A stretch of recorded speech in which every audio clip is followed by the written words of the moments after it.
just want to do two things. Introduce the two speakers very briefly, and then say one quick word from my own perspective.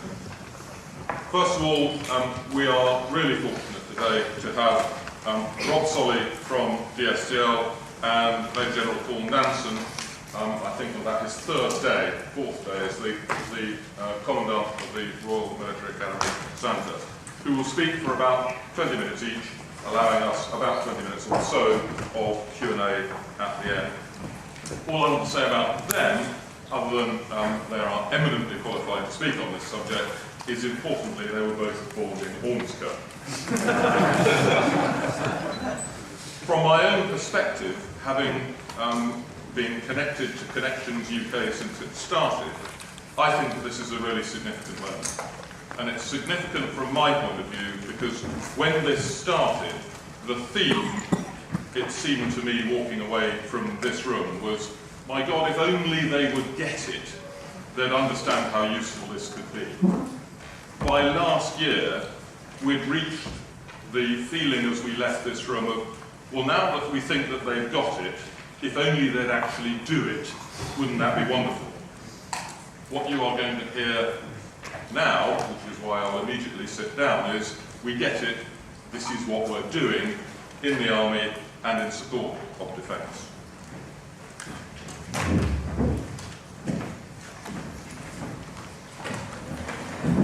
Well, thank you very much, Andrew. I'm Paul Solly. I'm head of the Defence and Security Analysis Division of DSTL. Within DSTL we support the MOD, but also about 40 other government departments and agencies in the security space. I'm going to talk about putting wargaming back at the heart of our work, and I'll just introduce the talk by saying a little bit about who we are. I'm head of this Defence and Security Analysis Division, one of 5 divisions within DSTL. Basically, I'm responsible for our analysis capability and our human science capability. And I run a set of programs, one of which also covers our innovation work across the whole of the lab. I'm not going to say any more about org charts or organisations, don't worry. So who do we are? What tools do we use and what methods do we have? I have about 600 people, and they use a wide variety of tools and techniques. They come from a huge variety of disciplines.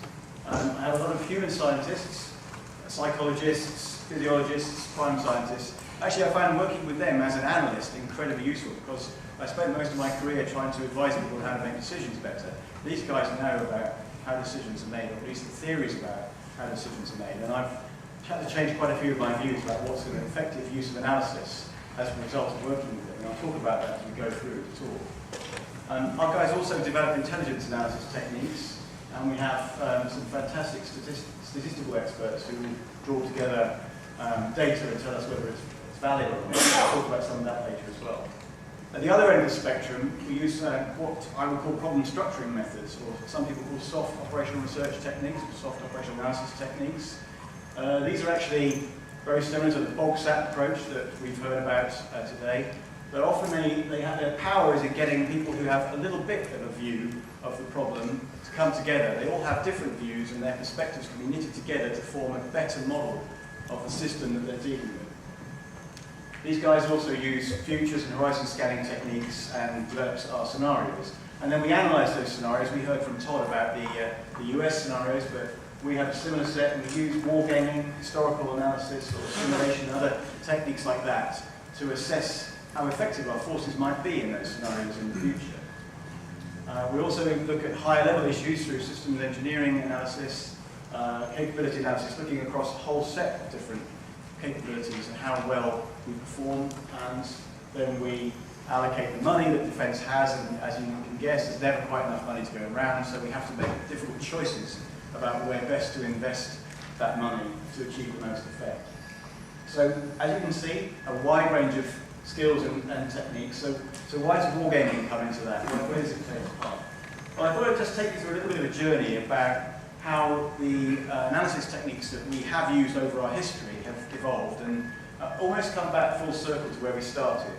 I'm going to use contemporary examples, but actually a lot of our work started in the 40s with operational research in the Second World War. People having necessarily to use quite fast, quick turnaround, simple techniques to solve urgent operational problems.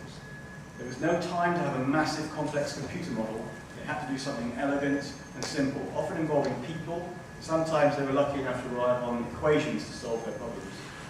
As we moved into the 60s and 70s and 80s, we stopped worrying about urgent problems. At least we didn't worry quite as much about those, and we had plenty of time to work out what the best thing we should buy in 20 years was. And when you've got 20 years to spare, you've got plenty of time to invest in big models, complicated simulations, and to really look at things in detail. And we spent a lot of our time doing that, and we still are to some extent doing that.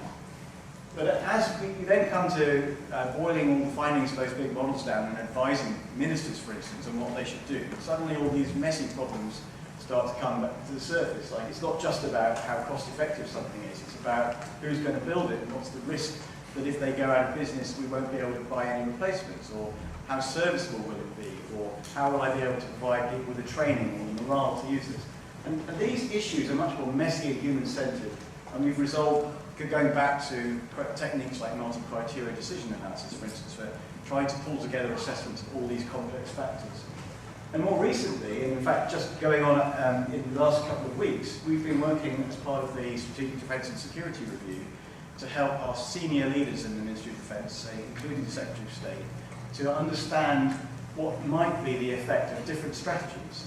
And this kind of approach means going back to wargaming, although I think I should call it seminar gaming, because it didn't have an active adversary in the way we played it. But the idea is that actually when you come back to some of these really high-level complex issues, you have to move away from the detail of the models that we had the luxury of using in the past. So I'm going to give you 3 reasons why I think we have renewed our interest in wargaming. We never actually stopped. There's a good chunk of my staff in the audience who have always been interested in wargaming. And maybe it's just that I've noticed, but we have, as an organisation, renewed our interest in wargaming. In fact, I should just pay due to, for instance, Todd Corderer, who was doing exactly the same thing as I am now, talking about the benefits of wargaming within Johns Hopkins University about 3 years ago. Howard Bodie, who got me to pay for one of our most successful wargames when I was a customer about 10 years ago. But also a whole range of other stuff in the audience. We talked earlier about the cart and the horse. I was in the cart and now I'm helping pull it up the hill. So I've joined you in the past. So the first of these 3 issues, I would say, is that we have got a lot of, well, I struggle to find a simple problem in defence. There are problems that people describe as simple, but that's because they've simplified them to the extent that they've left out anything that's difficult to analyse. For me, almost every problem is complex, and I'll talk a bit about what that means. But if a problem is complex, actually, it's not really amenable to optimization or simple mathematical solutions, unless it's under very specific circumstances. And to explain that, I'll use a framework called the Kinevin framework, which Dave Snowden has proposed. There are more details about his paper at the bottom of this slide if you want to look online. But basically, he categorizes problems as being either obvious, he used to call this simple, obvious or complicated or complex or chaotic. And you can kind of guess that obvious problems are actually, you know the answer, you just have to recognize that it's one of these systems, one of these problems, I'll use this solution. Or you can use a checklist to get your way through that. If you've got a complicated problem, then you have to use a different way of responding to it. And this is, he calls it sense, analyze, respond. And this is effectively the scientific method. We measure, we try and make sense, and then we act and modify our original assumptions. So this is what the kind of analytical approach that most of my staff, including myself, have been using for many years. We've been applying a simple sort of scientific method to problems, and when some of our problems are amenable to that, but increasingly I think the problems that we're being asked to deal with are in this complex space now, where the best solution is not to go and do a huge study, it's actually to try stuff out, experiment, learn from your failures. And Dave Snowden talks about probe, then sense, and respond. And to do that, you really want to do it in a safe-to-fail environment. You don't want to go to war with China to see what would happen. Probably not a good idea. So an exploratory approach is needed in a safe-to-fail environment. And then there's quite a few of these problems as well, chaotic problems, where to be honest, none of us really knows how to deal with them, other than good luck and use your intuition. And I think we must be cognizant of the fact that there are many problems that we just don't really have a hope of solving. We can help people understand the risks, but that's probably the limitations of our brain. So I would say, you know, because we're getting, or at least we're cognizant of a larger number of these complex problems, wargaming actually is a tool that can allow us to experiment in a safe-to-fail environment. The second point perhaps is more important though, which is that I've spent most of my career trying to do analysis myself and then tell people about what I've learned.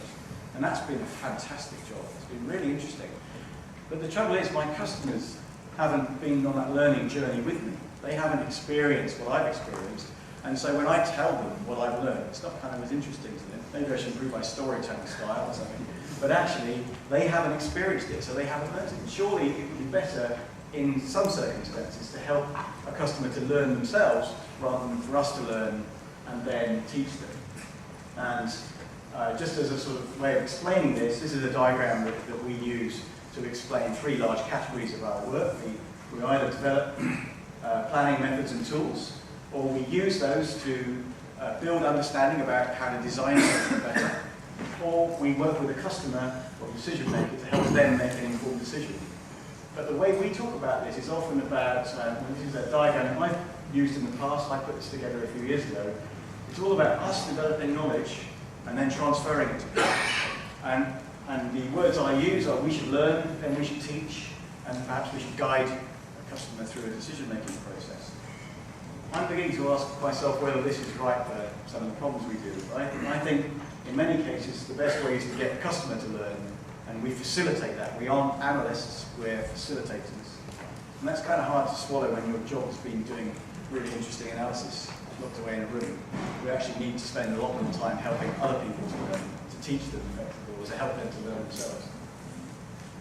The third reason that I think we need to re-embrace wargaming is that a lot of what we've done in the past and analytically has been to help people make choices between options they already had. It's helping them narrow down a problem. But in many cases, actually, I think I would contend that we need to open our customers' minds to the fact that something else might be out there, whether that's a different solution to their problem or actually a different problem that's perhaps more important than the one we're worrying about now. So to me, that means we need to look at ways of helping people to think divergently rather than convergently. I've got a couple of slides that show this process. So this is a process that the Design Council of the UK put together, and this is describing the design process as they talk about it. Effectively, you can see they call it double diamond, and it starts with, first of all, divergent thinking, to think about what is the problem, what kind of problems might I need to solve, to diagnose the problem, and then to narrow down and define the actual problem that you're trying to solve, the requirement as it were. And then again to be divergent in your thinking and to try and work out how best you might achieve a solution to that problem, and then narrow down again and say, well, which of those solutions is the best one to implement and get on and do it. So this is a two-step process of where each step involves divergent thinking and then convergent thinking. And yet I would contend that most of the work we get given is in the convergent thinking type of mode. We don't do enough of the divergent. Just to say, this isn't just the Design Council, this is Lightworks' chart. This is from Chris Jordan, thank you Chris, who's in the audience today. But basically, from the Lightworks way, exactly the same double diamond process, just drawn from top to bottom instead of left to right. And it doesn't look like a double diamond, but this is the government's policy cycle, which basically says the same thing. Figure out what it is you're trying to achieve, think of some alternative, narrow it down to which one you're going to actually try and make as your objective, then figure out some options and then appraise them, and then implement it and work out if it's the right thing to do in the first place. So this is a pretty common way of thinking, but we tend to focus on the last stage of this, the appraisal stage, which is basically saying, should I buy X, Y, or Z? So I think wargaming is a really useful tool for divergent thinking, and we heard a lot about innovation earlier as well. It's a very valuable tool for innovation because it can help people to do something that was unexpected. And we heard that from a speaker this morning. It's hard to script that kind of stuff into a computer simulation. But it's not the only tool that you can use for divergent thinking. I mean, simple brainstorming is pretty good at this. red teaming, heard about as well. But there are other techniques that you can use in the space. These are the ones that I talked about earlier, when we typically get engaged with helping people choose between options, decision analysis, cost-effectiveness analysis, but also using simulations to test a plan as opposed to generate ideas about a plan. But I just want to put in a good word also for problem structuring methods. We've got Marvel here, simulation or system dynamics tool. There are other tools like system dynamics, for instance, soft systems methodology, that you can use to bring together a group with different perspectives on a problem to help build a simple model, and then that could just be a diagram. The model doesn't have to be a simulation, and then use that model to help build understanding. And so there are a range of techniques out there, but I think wargaming does bring something, in particular the adversarial nature of this approach, that the others on this list don't. Why is that important for us? Well, I mean, in defense, our job is about preparing for the unexpected. And it's really important that we don't spend all our time preparing for the scenario that took 5 years to write, that everyone understands, and is almost certain not going to happen. We need to prepare for lots of things, and the adversarial nature of warfare, of a war game, is, I think, exceptional in allowing people to face the unexpected and the difficult consequences. It's also important because I think you'll see, coming out of our defence review this year, a renewed focus on innovation. And I think that the main point for me is that policymakers or decision makers, luckily, aren't constantly placed in the situations that we want them to act in, which might be once in 100 years that they have to, for instance, go to China. We don't want, they're not going to have the experience of fighting that kind of a situation unless we give them that experience in a virtual environment. So we need to expand their experience through some kind of simulation, and in my mind, a nice, cheap and effective simulation is found in wargaming. I think I've talked about some of the other issues in here already, so I'll skip on. So what do we use wargaming for? Well, this is a slide I stole from the briefing pack. It's not just about training on decision makers, and it's not just about decisions talk, it's a mixture of both. And I've just got a few examples of how we have been using wargames over the last few years. You may have heard of some of these in previous conferences or speakers. Probably the best known is up in the top left, is our work with ISAF in Afghanistan using the POSSUM tool, but basically testing the campaign plan for 2011 and then for withdrawal, and leading to quite significant changes in elements of that plan. But we also do that for potential wars, and I can't tell you about the specifics, but you can think of a potential conflict that we might get involved in. We've been working on it, helping our planners to think about what might happen as opposed to what they expect to happen. And there is a big difference. And wargaming is one of the tools that we've been using, but I think this is some of our most valuable work. One of the main uses you hear about with wargaming is force development, training. We're doing a lot of work now with the Army in particular, and you'll see some of the games that have been developed later on today. I talked earlier about working with ministers on national strategy. My plan, my aspiration is that in the next Strategic Defence and Security Review, or perhaps in the run-up to it, we would have a series of war games where they experience in a virtual environment, and I don't mean in some computer system, I mean around the table, the implications of the policy they've just decided was their most cost-effective. And so they learn about the risks of doing so. But we've been doing a lot of work, we could call training, but actually helping our policymakers to understand the effects of infrequent threats, I've called them. So for instance, we're working with the government chief scientific advisor and his colleagues to help them understand the risks associated with a day without space. So there's been a solar flare, we've lost all of our space capabilities. What does that mean as a risk to the country? Again, I'm not sure this counts as a war game, it's probably more a seminar game. But in my mind, these are valuable experiences for helping people to understand the risks that they are managing to prepare them for doing their job better. Just to say that we are trying to capitalise on the work that has been going on by bringing it together into a centralised hub. And I'm indebted really to Colin Marston, who's in the audience somewhere, who's been put a lot of energy into this and has done a good job persuading me of its value. So we have a wargaming team being set up which will cover not all of our wargamers, but it will cover people who have expertise in wargaming techniques from strategic level games all the way down to tactical, and from simulation with a lot of computer support through to basic manual tabletop games. Drawing all those people together so that they will be the obvious focus for working with people in industry or academia and our overseas partners. And I also have a set of groups on the left-hand side of this chart who are focused on our customers and users, who will be effectively finding the opportunities to use gaming. And I want to just remind you that it's not just about military operations. I see a very strong role for wargaming to support the development of policy across government. So we're basically drawing those people together into a hub, and basically, I just like to say, we're kind of open for offers for collaboration. We believe very strongly that we aren't the world experts on this. We want to learn from those of you who are, and we want to work with you. So we see quite a lot of opportunities in this space. I think that we could be using these techniques to be training people.